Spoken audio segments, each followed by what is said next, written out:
So first and foremost, things are just getting interesting with this show, man. The way this show ended was so good, and it just left so many like little plot points open for what's going to happen to this group, how they're going to get them together and fix things, or make sure bridges don't get burnt. And I'm gonna start right with the whole Kato and Aki scene, or Tomoya scene. And oh my gosh, did I get snafu vibes. The lines whenever Kato's like, friends shouldn't hide things. Friends should be straightforward. They shouldn't make decisions behind each other's backs. If they're in a group, if they're in some kind of, partnership, right? They should be working together, discussing things together. And that's basically essentially the real thing. That's something that Hiki talks about in Snafu, the real thing, and we see that's what Kato wants. And another thing, if you guys didn't, I'm pretty sure there's so many love confessions I felt like in this episode between Kato and Tomoya, in the sense of Tomoya's like, don't you get it? I love making games about the girls I love or whatnot. And it's how to raise your boy and girlfriend. And even Kato, slaps it in your face and straight up says, I know you said I'm bland, but did you really have to make the title that? And, this character, because Tomoya's like, I love making games about, the characters and or girls I love. And that character is based off of Kato. Megumi's based off of Kato. So right then and there, that's come on now. I think it's kind of plain as day, but it's something so subtle that it could have snuck in there. I think it really could have thrown some people off. But then we have Kato, Tomoya keeps saying these lines that just add up to Kato so much. And we'll get to the last part of Kato saying, please forget me acting like this today. And we'll get there in a second. So whenever Tomoya goes into like detail about, it's all determined about how much time you spend with someone. Of course, the more time you spend with someone, the more feelings you develop. Your attitude starts to change, and that's just demonstrated through Kato being totally different. We get to see Kato cry. We get to see her freak out on Tomoya. We see all these things, and I'm pretty sure, I don't know if Tomoya gets it. Or I think he's kind of subconscious to it, like he knows it's there, he realizes it, but he's not really paying enough attention to it to really like grasp the concept. And I always have to, explain subconsciousness, and it's such a weird word to explain. But because he says that, and then Kato's like, hey, Tomoya, please forget about everything that happened today, or how I acted today. And he's like, I know, but I won't forget. And I think it's plain as day now.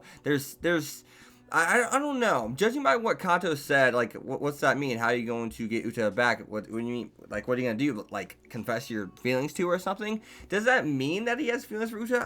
I don't know. But, love triangles do exist. They are real. Some people say, well, harem series, I don't get this. No, love triangles, they exist. They're real. I've experienced, like, I don't want to say a love triangle, but, like, just liking, like, two girls at the same time, and maybe those two liking you back. Because once you find a girl, you're probably going to find similarities between the two girls, and you're going to, instinctually be attracted to them. Let's just be honest. Let's be real here. It happens. There's so many people in this world that have similarities.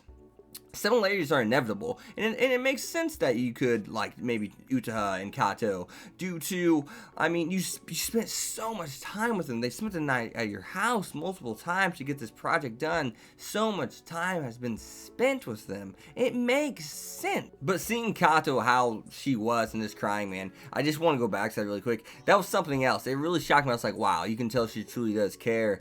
And I want to hop on what Tomoya did say. He said, everyone, ran as fast as they could until at the end I stood still. And we see that. It's just a flashback of him with Uri saying, no, let's not push this project. It's all right. We don't need to get it done now. Which luckily, they did enough to where Kamikat was not a freaking sham, right?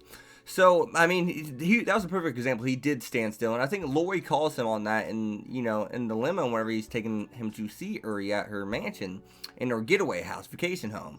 So, it does all come back to Tomoya, but he just, the thing with Tomoya is he disregards things, and I think there's a couple lessons maybe he's going to disregard that may burn him with the other girls like Utaha and Uri. Not necessarily these same things, but maybe he'll disregard portions of the lessons he learned, and it's going to come back to bite him. I just feel like that's Tomoya's character. I feel like that's what this episode's like kind of showcasing, but yet at the same time it's showcasing some problems that will be interesting. I mean, apparently Uri's in a slump. She has, I guess, you know, artist block. It's kind of like writer's block. You just can't get over it. It's something that happens, and it happens to all authors. That's why some authors don't come out with light novels. Maybe they come out with a light novel every 3 months, but now it's like every 6 months. It's because you can't just put pen to paper all the time. And that's the same thing with drawing too. I mean, if you're an artist, drawing something new, something that motivates you, something, you know, that just I guess just, you know, it makes you want to draw in general. I mean, you can get burnt out too, and I mean, Uri grinded, let's be honest.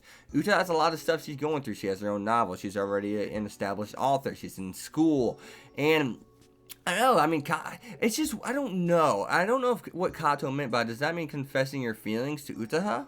Or does that mean, or, you know, like whenever she said that, does it literally mean that? Or what? I'm not really sure if she's being sarcastic or not. And that's really interesting me. But I mean, the Kato Tomoya relationship, I think it's basically established, man. I mean, for everything we got in this episode, I think it's plain as day. I love writing or making stories about the girls that I love, and or the characters that I love. And this story is about, well, technically Kato, because she is Megumi. Once again, I just want to reiterate that. But yeah, some snafu vibes here. It was really good episode, man. If you have not seen Saekano, don't ask me in the comments below should I watch it, because you should watch it. There's no dub, but it doesn't matter. It doesn't matter. Go watch the sub, please. But to end this video, the whole sleep thing, whenever Kato's leaving class after the bell rings, and Tomoya's like, "Ha, I got you." I was just faking sleeping, and you see the big ass red dot on his head. He's like, well, she's like, well, yeah, sure, it looks like. He's like, oh yeah, that was originally my plan in the beginning. Just, oh my gosh. At first, I thought he slammed his head, because we hear the slam on the door, so it doesn't open up all the way, because he closes it. And at first, I thought it was his head hit off. I was like, what the hell? But no, he actually fell asleep. So, other than that, guys, you got some text. Be sure to leave a like, comment, subscribe, follow me on Twitter, X25. See you guys next time. Peace.